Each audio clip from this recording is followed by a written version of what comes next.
Hey patrons, one take, let's go. If there's spinach in my teeth, there's spinach in my teeth. I haven't eaten any spinach. It would be a little weird if there was, but we're gonna roll with it.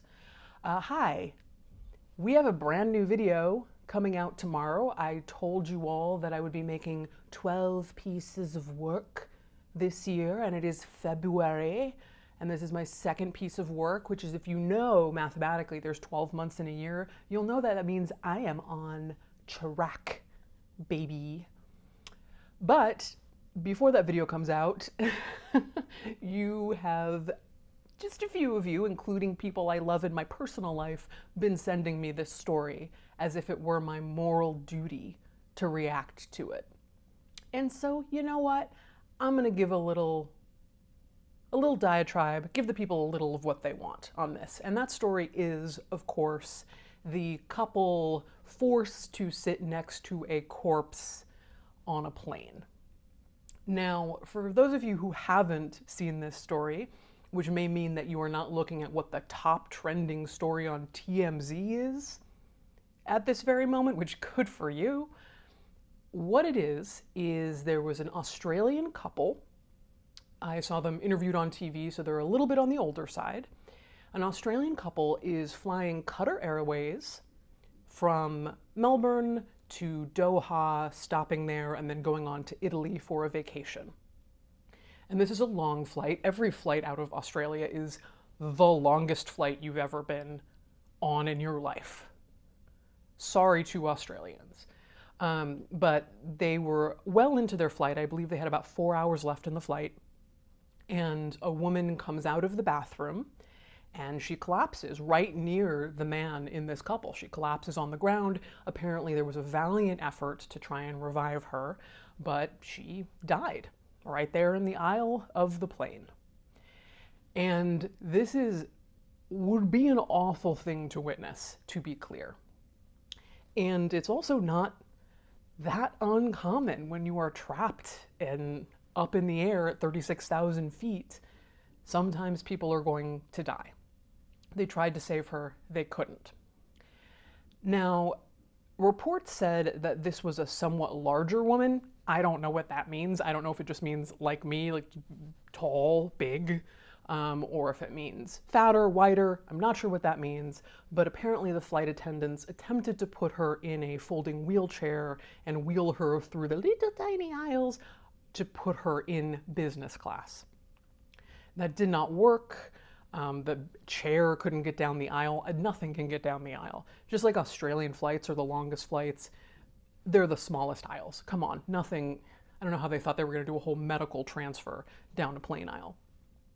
But they couldn't get her into business class, so the Australian couple was in a center row of 4, and they had it all to themselves. And so they had, I believe, split up to either side. So 1, 2, 3, 4, they're on both sides.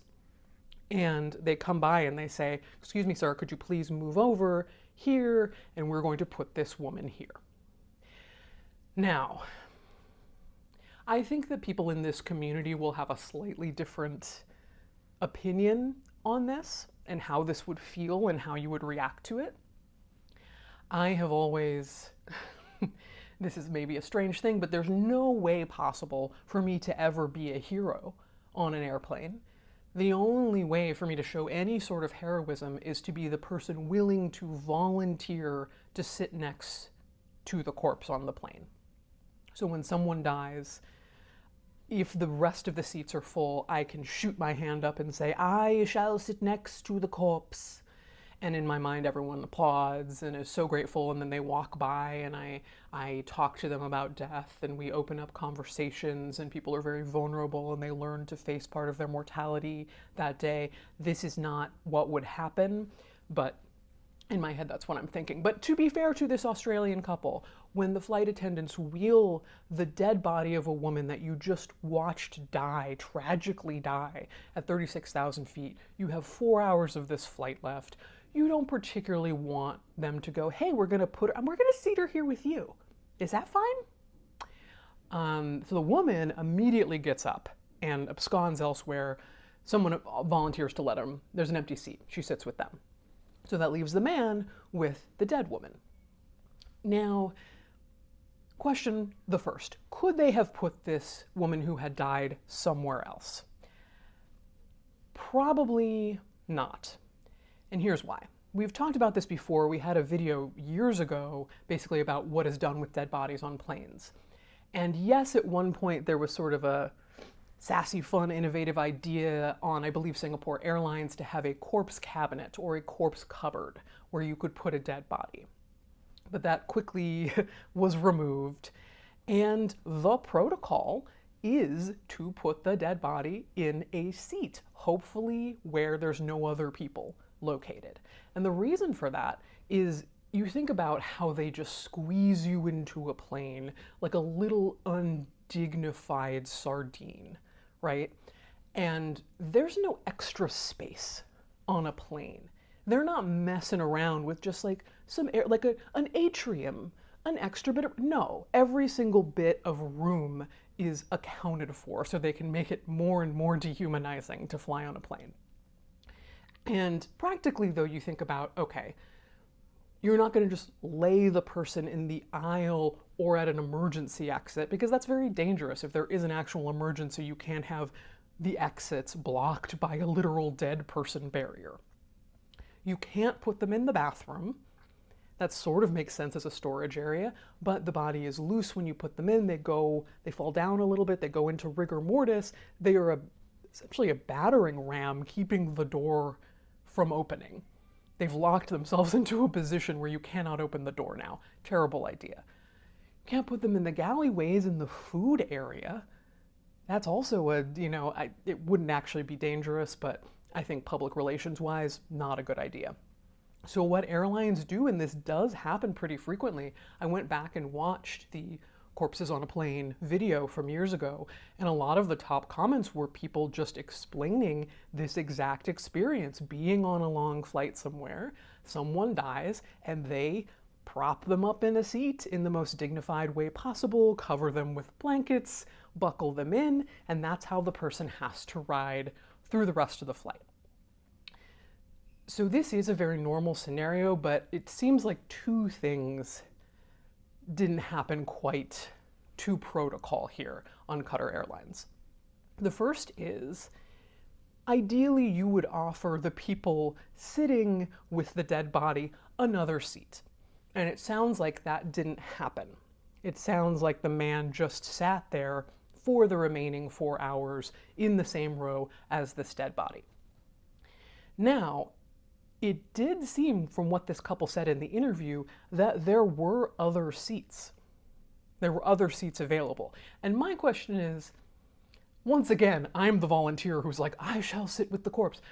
But if I wasn't that person, I would immediately be like, hello, call button, bing, bing, hi, please remove me to a different seat. And the man was like, oh, I just didn't do that.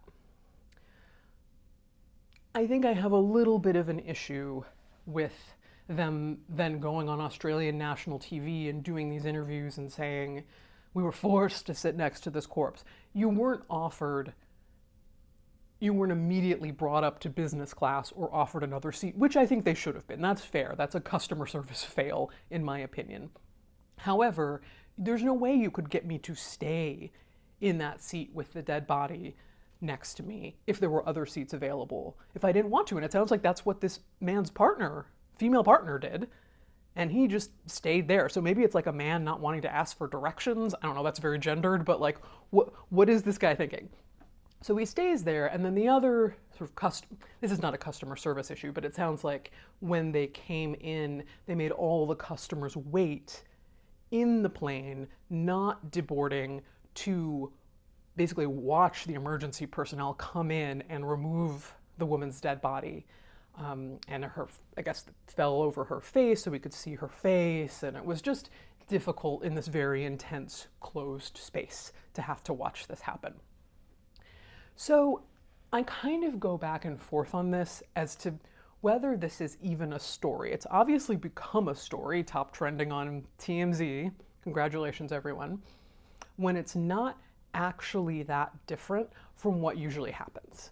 This is happening, I don't have the exact statistics, but it's happening frequently that someone unfortunately will die on a flight and they must be buckled in and covered and put in a seat for safekeeping until they can land, and ideally the passengers to board, and then they come in, emergency personnel comes in and removes the dead body. Should the flight attendants immediately offer the man another seat? Probably. They didn't seem to do that. They might have had a lot going on mentally from just trying to save a woman's life and it didn't work. You know, that to me would be even more destabilizing than potentially even watching the death. Trying to be involved and trying to use your training and the life-saving measures just don't work. But I don't necessarily know that it should be as big a story as it is. Now, how should the people on the plane feel, whether it's the specific couple or, you know, even though this man was in the row with this person, if the dead body is here, there are all these people on this aisle here, there's the people in front, no matter how you slice it, people are going to be surrounding this dead body and right near the dead body. And it's a unique situation because, you know, I'm always telling you that it's a life-changing, important thing to be around dead bodies. But what I mean in that scenario is the dead body of your loved one.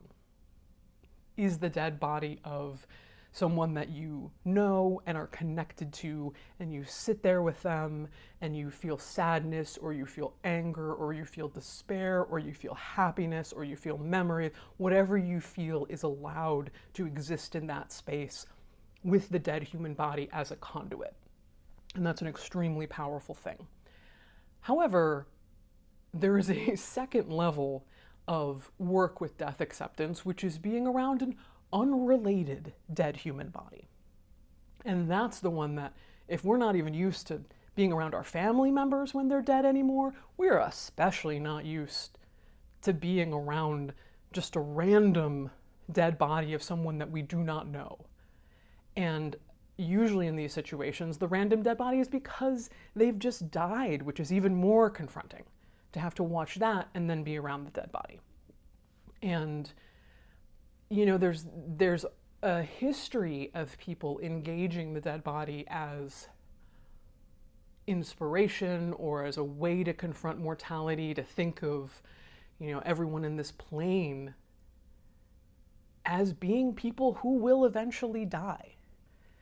You know, it's actually a myth that all the stars that we look at are already dead. They're not, but we are looking at all the stars that will die, some of which are probably dead, some of which are not. And in that plane, we are all people who are going to die. We're all flying with a plane full of dead people in a cosmic sense, right? And living in that reality can actually be helpful. And I don't think that it was anyone's responsibility on that plane to use this poor woman who died as like an opportunity for growth and understanding. Like, no, that's not what I'm saying, but I do think that in a world where we're so not used to seeing a dead body in the wild, so to speak, it can be an opportunity to say, this happens, death happens, it was profoundly difficult to see, but I know that this is normal, and I know I should be feeling feelings, and I know I should be interrogating my own relationship with death and the death of others. So I think the only thing that I would suggest as the potential opportunity in a story like this is to feel feelings, question your mortality, question the way we don't see death anymore, and to not immediately be like, this is a customer service fail. How could the airline do this? This is disgusting. No one wants to sit next to a corpse. They're dangerous. All of which is not true. This woman's death was not a customer service fail on the part of the airline. The death was not a customer service fail on the part of the universe. Death is not a customer service fail, essentially. Death is a profound part of our life, and we don't usually see it in those spaces, and it's discordant and jarring when we do, but that kind of discordant jarring is an opportunity to see the world as it truly is and work through those feelings. So I hope that the couple is able to do that. Maybe they should get a free flight or something for not being moved. That's easy enough to do. Certainly throw a little customer service on it now in retrospect, especially since they've made it a trending story. And I'm sorry to the woman who died and her family, and I hope that we can treat this as an interesting learning experience, but not a disgusting, ghoulish, morbid experience. Those are my thoughts on that. Tomorrow, new video, hopefully, if all goes well. And thank you so much for, I know, you're going on the same journey too. Patrons, you're all on the same journey that I'm talking about here. And God bless you for it. All right, bye.